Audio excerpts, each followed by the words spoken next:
Le 3 janvier 2026, vers 23h, une opération annoncée comme déjouée promettait un basculement fulgurant au Burkina Faso.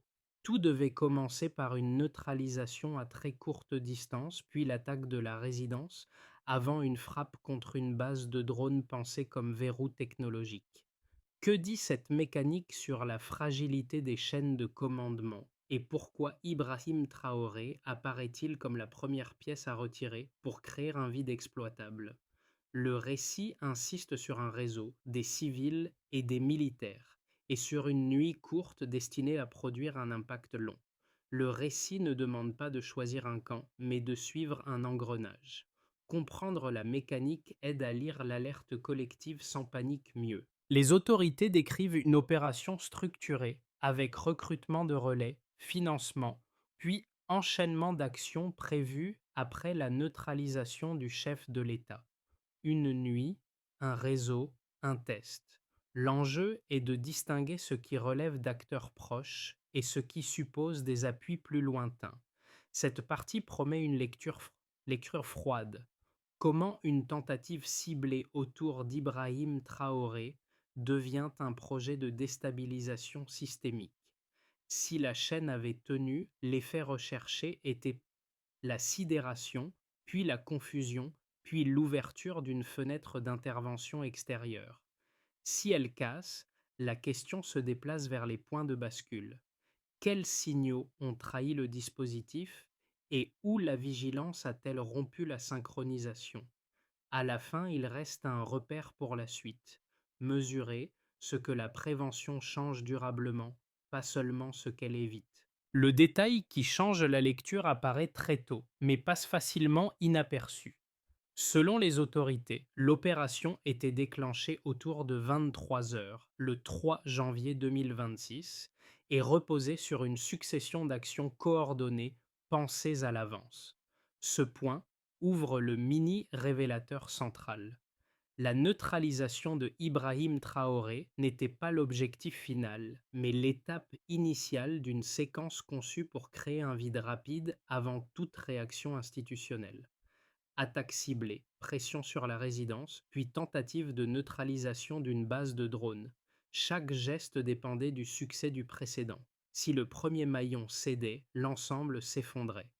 Ce cadre permet de comprendre pourquoi les services de sécurité jugent le scénario crédible. Le Burkina Faso traverse une phase de transformation rapide, marquée par des ruptures politiques, des réorganisations internes et des loyautés encore mouvantes. Dans ce contexte, un plan fondé sur une nuit courte pouvait miser sur la lenteur humaine plus que sur la force brute. Il ne fallait pas dominer, mais désorienter.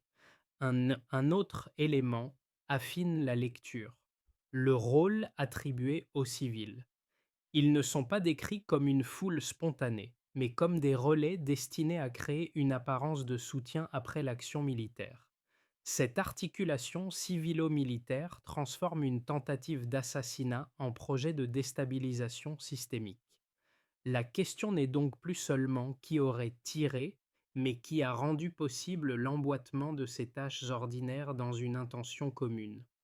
À ce stade, Ibrahim Traoré cesse d'être seulement une cible. Il devient le point autour duquel se croisent des signaux faibles, révélant un réseau plus large que ses exécutants visibles. Cette mise en perspective répond à la question ouverte plus tôt. Comment une action apparemment limitée pouvait prétendre produire un basculement durable? La réponse tient dans la logique séquentielle elle-même, conçue pour exploiter la confusion immédiate et empêcher toute recomposition rapide du pouvoir. Comment cette chaîne a-t-elle été rompue avant le point de non-retour? Pour comprendre comment cette mécanique a été interrompue, le récit officiel introduit un personnage moins visible qu'un chef ou qu'un conspirateur, l'appareil sécuritaire lui-même. Le ministre de la Sécurité ne met pas en avant des figures héroïques, mais une chaîne de vigilance présentée comme continue, faite de surveillance, de recoupement et d'interception progressive. L'événement central n'est plus l'attaque, mais son interception en amont. Deux cas courts illustrent cette dynamique. D'un côté, des civils interrogés parce qu'ils auraient servi d'intermédiaires, parfois pour transmettre un message ou livrer un objet sans toujours mesurer la portée de leurs actes. De l'autre, des militaires accusés d'avoir tenté d'enrôler d'autres soldats dans des groupes aux missions précises. Ces situations ces situations montrent que la menace décrite n'est ni totalement externe ni strictement populaire, mais située dans des zones grises de loyauté et d'opportunisme. Ce déplacement du regard a un effet immédiat sur la lecture du rôle d'Ibrahim Traoré. Il n'apparaît plus seulement comme une cible à protéger, mais comme le point autour duquel se cristallise une mobilisation plus large. Les autorités évoquent la vigilance citoyenne, les volontaires pour la défense du territoire, et une population appelée à signaler des comportements suspects. La protection du chef de l'État devient alors un test de cohésion interne bien au-delà de sa personne. L'effet le plus rapide de cette séquence est donc symbolique. Elle transforme une tentative d'assassinat en épreuve collective, où la solidité du système se mesure à sa capacité à détecter des signaux faibles avant qu'ils ne se synchronisent. Ce glissement pose une question simple. Jusqu'où cette logique de vigilance peut-elle renforcer la cohésion sans installer une tension durable dans le quotidien? Tout commence bien avant la nuit du 3 janvier. Les autorités situent l'activation dans une phase discrète, étalée dans le temps, où des relais humains sont préparés sans bruit. Des civils observent, transmettent, ouvrent des accès. Des militaires convainquent, recrutent, structurent de petits groupes d'action. Rien n'est présenté comme spontané. La montée est graduelle, suffisamment lente pour passer sous le radar, mais assez rapide pour converger en une seule nuit. Le basculement devait intervenir à un moment précis. Vers 23 heures, le plan entre dans sa phase de pic. La neutralisation de Ibrahim Traoré est décrite comme l'acte déclencheur, celui qui devait créer le choc initial. L'objectif n'était pas seulement d'éliminer une personne, mais de provoquer une sidération immédiate capable de paralyser les chaînes de commandement durant les premières heures critiques. Dans ce scénario, chaque minute compte et l'effet psychologique importe autant que l'acte lui-même. À cette attaque rapprochée devait succéder presque sans transition une action contre la résidence présidentielle. L'enjeu était d'amplifier la confusion, de multiplier les signaux contradictoires et d'empêcher toute lecture claire de la situation. Le désordre n'est pas un effet secondaire, il est recherché. Il sert de levier pour la phase suivante, plus technique et moins visible. Cette troisième étape vise une base de drones présentée comme un verrou technologique. En la neutralisant, le plan cherchait à réduire la capacité de surveillance et de réaction rapide de l'État. La cible n'est donc pas uniquement politique, elle est aussi opérationnelle. Affaiblir l'œil et la vitesse, c'est gagner du temps, et ce temps devait être exploité par les acteurs déjà mobilisés. Viennent alors les répliques attendues. Des groupes civils doivent apparaître dans l'espace public, occuper le terrain, donner l'illusion d'un soutien populaire. En parallèle, des militaires déjà acquis à la cause sont censés entraîner d'autres unités, créant un effet d'entraînement. Chaque étape dépend du succès de la précédente. Si la première attaque échoue, l'édifice entier se fragilise. C'est précisément ce qui, selon les autorités, s'est produit. La détection en amont a rompu la chaîne avant le point de non-retour. Arrestation ciblée, surveillance des communications et démantèlement progressif des réseaux ont empêché la synchronisation nécessaire. Le pic n'a jamais été atteint. Le chaos espéré n'a pas trouvé sa fenêtre. Les premières conséquences se lisent dans l'après-coup immédiat. L'opération n'a pas basculé, mais elle a révélé une architecture. Elle a montré comment une tentative pouvait être pensée comme un processus, non comme un coup isolé. En ce sens, l'échec est présenté comme une victoire stratégique. Il prive le réseau de son principal levier sans lui offrir l'escalade qu'il recherchait. Reste alors une interrogation centrale. Qu'est-ce que cette chronologie dit des failles testées et de celles qui ont tenu? Avant cette séquence, la menace restait diffuse, évoquée sans point d'ancrage précis. Après le 3 janvier, elle est décrite à travers quelques repères chiffrés destinés à cadrer la lecture. Ce passage du flou au mesuré ne vise pas à impressionner, mais à rendre crédible la mécanique exposée par les autorités. Le premier indicateur est financier. Le récit officiel évoque une enveloppe récente d'environ 70 millions de francs CFA, présenté comme le financement mobilisé pour les actions de déstabilisation. À l'échelle d'un État, la somme est modeste. À l'échelle d'un réseau, elle est suffisante. Elle permet de rémunérer des intermédiaires, de couvrir des déplacements, d'assurer des communications et de maintenir des relais locaux. Ce chiffre trace une ligne claire.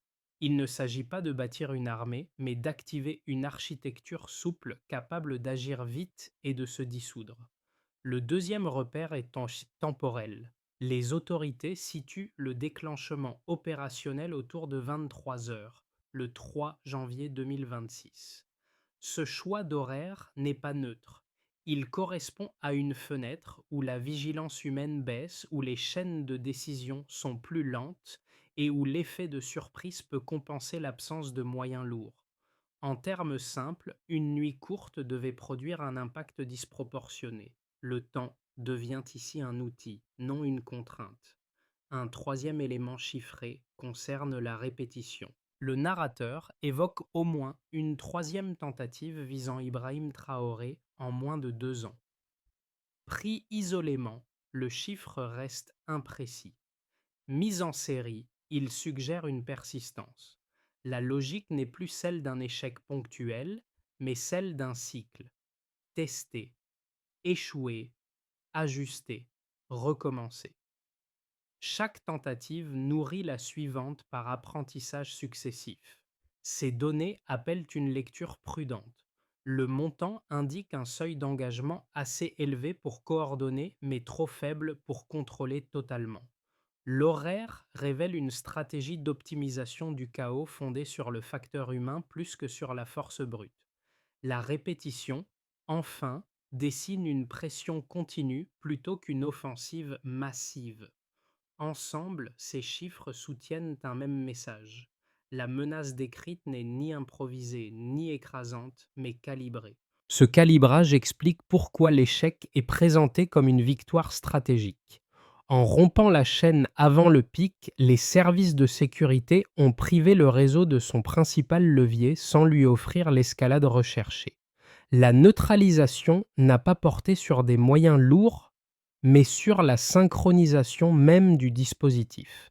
Reste une question ouverte. Ces indicateurs mesurent-ils une capacité réellement limitée ou seulement la partie visible d'un jeu plus large où d'autres tentatives, différemment structurées, restent possibles autour d'Ibrahim Traoré? La réponse ne se trouve pas dans les chiffres eux-mêmes, mais dans la manière dont ils seront suivis, comparés et interprétés dans la durée. Une objection solide traverse ce récit officiel. Il serait trop bien ordonné pour être entièrement crédible. Décrire un adversaire structuré, doté d'un financement identifié, d'un calendrier précis et de relais civils et militaires pourrait servir à renforcer l'image d'un pouvoir vigilant et indispensable. Dans cette lecture critique, la cohérence du complot raconterait autant un besoin de légitimité qu'une réalité opérationnelle. Une seconde réserve porte sur les sources. L'essentiel des informations provient d'autorités directement impliquées dans la gestion de la crise. Les détails opérationnels, les montants évoqués et les responsabilités attribuées n'ont pas encore fait l'objet d'une contradiction publique complète. Le risque existe alors de confondre enquête en cours et narration stabilisée, surtout dans un contexte politique où la sécurité devient un argument central. Ces objections méritent d'être prises au sérieux. Pourtant, plusieurs éléments du récit résistent à cette mise en cause. D'abord, La logique séquentielle décrite n'exige pas une organisation massive. Une chaîne courte, composée de cellules peu nombreuses, suffit à produire l'effet recherché si le point d'entrée est bien choisi. La simplicité même du schéma plaide pour sa plausibilité. Ensuite, l'implication simultanée de civils et de militaires, même à des niveaux marginaux, correspond à des schémas déjà observés dans des contextes de transition politique rapide, où les loyautés sont instables et les opportunités multiples. Ce mélange n'est pas exceptionnel, il est récurrent dans les tentatives de déstabilisation à moyens limités. Enfin, la répétition des tentatives visant Ibrahim Traoré affaiblit l'hypothèse d'une simple mise en scène ponctuelle. La persistance suggère un conflit non résolu autour de la trajectoire politique du pays plutôt qu'un épisode isolé instrumentalisé pour la communication. Même si chaque détail reste à vérifier, le motif général demeure celui d'une pression continue exercée sur un point central du pouvoir. Le débat ne se situe donc pas entre vrai et faux, mais entre surestimé et suffisant. La question n'est pas de savoir si la menace était parfaite, mais si elle était assez cohérente pour produire un basculement, si la chaîne n'avait pas été rompue à temps. Le point de bascule n'est ni une arrestation spectaculaire, ni une démonstration de force. Il se situe plus en amont, dans la surveillance patiente des flux humains ordinaires. Les autorités expliquent que nombre de civils interrogés n'étaient ni des idéologues, ni des conspirateurs aguerris. Ils servaient d'intermédiaires pour des tâches modestes, transporter un message, livrer un objet, ouvrir un passage sans toujours percevoir l'ensemble du dispositif. C'est précisément cette banalité qui a permis l'infiltration du réseau. En cartographiant ces gestes simples, les services de renseignement auraient reconstitué une architecture plus large, reliant des acteurs dispersés à une intention commune. Le dispositif ne s'est pas effondré sous un choc frontal, mais sous l'accumulation de signaux faibles devenus lisibles une fois mis en relation. Dans ce cadre, Ibrahim Traoré cesse d'être seulement la cible finale. Il devient le point autour duquel les indices se croisent et se trahissent. La réussite ne repose plus sur une supériorité matérielle, mais sur une asymétrie silencieuse, une attention prolongée aux marges, là où les réseaux cherchent à se fondre dans la normalité. Ce changement de perspective modifie la lecture de l'événement. L'échec n'est plus un hasard, mais le produit d'une rupture de synchronisation. La question qui s'impose alors est simple: que révèle cette victoire discrète sur la manière dont la sécurité est désormais pensée et pratiquée? Les effets de cette tentative d'échouer se lisent différemment selon les acteurs, mais convergent vers une même reconfiguration immédiate. Pour l'État d'abord, l'épisode renforce la centralité de la sécurité comme matrice de décision. La continuité institutionnelle est mise en avant, tout comme la capacité de réaction. En contrepartie, la gouvernance tend à se resserrer. La protection de Ibrahim Traoré devient indissociable de celle de l'appareil d'État lui-même, justifiant des enquêtes prolongées, une vigilance accrue et une communication sécuritaire dominante. L'avantage est la stabilité immédiate. Le coût potentiel est une marge de manœuvre politique plus étroite. Du côté des entreprises, l'impact est plus ambigu. À court terme, l'échec de l'opération évite un choc brutal qui aurait paralysé les activités. Les circuits économiques continuent de fonctionner et l'incertitude extrême est écartée. À moyen terme, cependant, le climat reste prudent. Les acteurs économiques évoluent dans un environnement où la sécurité peut redevenir prioritaire à tout moment sur la fluidité administrative. Cela se traduit par des décisions différées, une aversion accrue au risque et une dépendance renforcée à la clarté des signaux envoyés par le pouvoir central. Pour la population, l'effet est à la fois immédiat et diffus. Les appels répétés à la vigilance modifient le quotidien. Signaler un comportement suspect devient un devoir civique, mais aussi une source de tension sociale. Des gestes ordinaires peuvent soudain être relue à travers le prisme du soupçon. Dans ce contexte, Ibrahim Traoré est perçu simultanément comme une figure de protection et comme un point de cristallisation des peurs et des attentes. La sécurité s'invite dans les relations de voisinage, au travail, dans les échanges les plus simples. À l'échelle régionale, enfin, l'épisode résonne au-delà des frontières. Les accusations de soutiens extérieurs, qu'elles soient prouvées ou non, nourrissent une méfiance durable entre États voisins. Le Burkina Faso apparaît comme un terrain de friction où se croisent rivalité politique, alignement diplomatique et stratégie d'influence. L'échec de la tentative n'éteint pas ces dynamiques. Il les rend plus visibles et, parfois, plus sensibles. Pris ensemble, ces quatre niveaux dessinent un même constat. Éviter une nuit de chaos n'efface pas les tensions structurelles. Cela les reporte, parfois en les amplifiant. La prévention réussie produit un gain immédiat, mais elle redéfinit aussi les priorités, les perceptions et les équilibres. La question centrale n'est donc plus seulement ce qui a été empêché, mais ce que cette prévention change durablement pour l'État, l'économie, la société et l'environnement régional autour d'Ibrahim Traoré.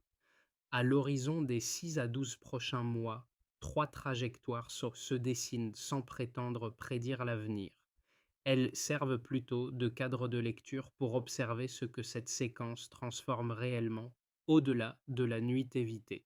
Dans le scénario de base, la pression sécuritaire reste élevée et structure durablement l'agenda public. Les enquêtes prolongent, les réseaux identifiés sont fragmentés et la prévention devient la norme. La stabilité tient, mais au prix d'une gouvernance plus resserrée. Chaque incident mineur est interprété comme un signal potentiel. La vie économique et sociale s'adapte sans rupture franche ni accélération décisive.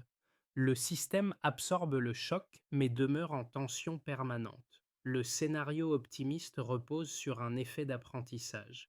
L'échec de la tentative agit comme un catalyseur.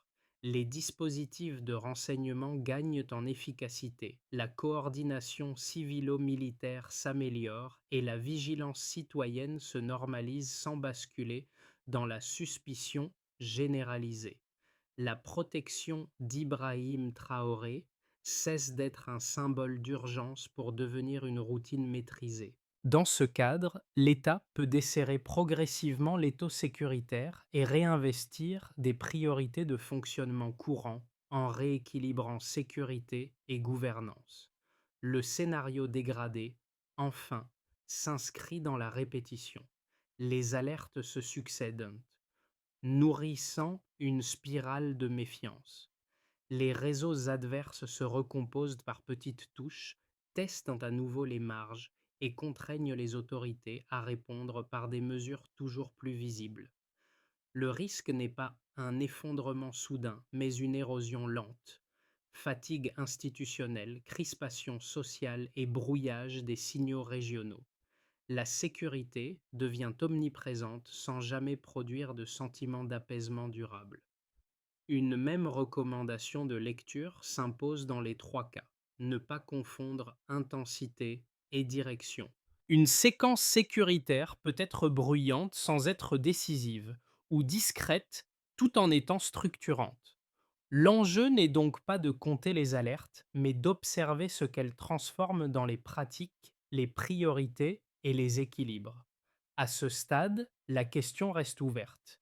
Si ces trajectoires divergent, quel indicateur permettra réellement de dire que la prévention a produit plus qu'un simple répit et qu'elle a modifié la dynamique de fond? Le spectateur, au cœur de cet événement, perçoit la situation à travers un prisme filtré par l'impact immédiat sur sa propre vie. La tentative d'échouer et ses répercussions modifient le quotidien de manière subtile mais indéniable. Pour certains, l'échec de l'opération peut sembler anodin, une victoire silencieuse qui n'a que peu d'effets concrets au-delà des cercles politiques. Mais pour d'autres, cette séquence agit comme un révélateur brutal de la fragilité des équilibres politiques. Ce qui frappe, c'est la manière dont la vigilance devient une règle implicite. Le citoyen n'est plus seulement un spectateur de la sécurité nationale, mais un acteur involontaire de la prévention. Signaler un comportement suspect, observer des gestes inhabituels, devient une obligation sociale, voire un devoir civique. Cela modifie les relations ordinaires, redéfinissant les frontières entre normalité et exception. Cette vigilance, en apparence bénigne, est cependant chargée de tensions sous-jacentes. Pour certains, cette dynamique engendre une forme de fatigue. Trop de menaces, trop de récits d'instabilité peuvent finir par émousser la capacité à distinguer l'essentiel du bruit. La vigilance se transforme alors en lassitude, voire en indifférence, lorsque les conséquences tangibles semblent lointaines ou répétitives. La réaction devient automatique, déconnectée de toute réflexion, simplement une réponse à un appel incessant. Mais pour d'autres, cette transformation du lien social est plus perceptible. La sécurité n'est plus uniquement l'affaire de l'État. Elle s'invite dans les gestes les plus simples. Le voisin, le collègue, l'intermédiaire occasionnel acquiert un nouveau statut potentiel. L'incertitude devient permanente et chacun devient à sa manière un gardien silencieux. L'impact quotidien de cet événement est moins visible qu'il n'y paraît, mais il modifie les perceptions et façonne lentement les comportements. Pour qu'une situation aussi volatile ne devienne pas une source permanente de tension, un cheminement progressif s'impose. Ce processus repose sur des étapes mesurables, axées sur la clarification des rôles et la gestion durable de la vigilance. Le défi est de maintenir la sécurité tout en évitant la transformation de l'alerte en un outil de confusion collective. La première étape consiste à clarifier les rôles de chaque acteur dans le dispositif. Les autorités sécuritaires doivent continuer à mener des enquêtes, mais la communication doit rester factuelle, limitée aux informations établies. L'objectif ici est d'éviter que l'alerte permanente ne soit utilisée pour justifier des actions excessives ou des mesures répressives. La deuxième étape vise la normalisation de la vigilance. Il ne s'agit pas de dramatiser la situation, mais d'expliquer les risques sans nourrir une peur systématique. Cette tâche incombe à des relais civils formés à reconnaître les signaux crédibles, tout en évitant une suspicion généralisée. L'efficacité ne réside pas dans le nombre de signalements, mais dans leur qualité et traçabilité. Enfin, la troisième étape concerne la sécurisation institutionnelle. La protection de Ibrahim Traoré et de l'appareil d'État doit évoluer d'une urgence à un dispositif intégré, moins visible mais plus robuste. Ce processus nécessitera des ajustements fins pour maintenir un équilibre entre vigilance et normalité, afin d'éviter une gestion excessive qui nuirait à la fluidité de la vie publique. Ces étapes définissent un cadre de stabilisation qui, s'il est appliqué correctement, permettra de dépasser cette période d'incertitude. L'histoire s'achève là où elle a commencé, dans une nuit évitée, non pas comme un exploit spectaculaire, mais comme un rappel silencieux. La véritable force de l'événement ne réside pas dans l'attaque manquée, mais dans l'impression laissée par la capacité à absorber le choc sans se désintégrer. Cette nuit, le Burkina Faso n'a pas seulement évité le chaos, il a également révélé la résilience d'un système, fragile mais déterminé. Ibrahim Traoré, symbole d'un pouvoir fragile, devient bien plus qu'un simple chef d'État à protéger. Il incarne le point autour duquel s'articulent les peurs et les espoirs collectifs. Son nom, répété à l'infini, cesse d'être une simple référence politique et se transforme en un signal de résistance. Mais cette résistance n'est pas sans coût. Elle est marquée par des tensions sous-jacentes, par une vigilance qui, tout en préservant l'ordre, modifie profondément les relations humaines. Ce rappel est le véritable héritage de cette séquence. La stabilité ne se mesure pas seulement à l'absence de chaos, mais à la capacité de maintenir l'équilibre dans un monde de plus en plus incertain où chaque geste quotidien devient un acte de vigilance, parfois invisible mais crucial. À l'issue de cette tentative déjouée, il est essentiel de se poser une question. Quelle sera la véritable leçon que nous en tirerons Si la sécurité semble aujourd'hui intacte, que reste-t-il dans notre quotidien? La vigilance, devenue un réflexe, a-t-elle modifié nos rapports aux autres et à l'État? À travers l'histoire de Ibrahim Traoré, nous voyons que la stabilité n'est jamais acquise mais toujours en construction. C'est un moment de réflexion sur l'avenir. Peut-être est-ce le moment d'interroger nos propres perceptions de la sécurité et du pouvoir. Sommes-nous prêts à accepter que chaque événement, même dissimulé dans l'ombre, révèle plus qu'il ne cache? La question décisive ne réside peut-être pas dans l'événement lui-même, mais dans la manière dont nous choisissons de le lire et de l'interpréter. Face à ce type de séquence, préférez-vous réagir à l'événement ou interroger ce qu'il dit du système qui l'entoure? Réfléchissez à cela et à ce que chacun peut faire pour comprendre et façonner l'avenir en fonction des signes souvent invisibles qui nous entourent.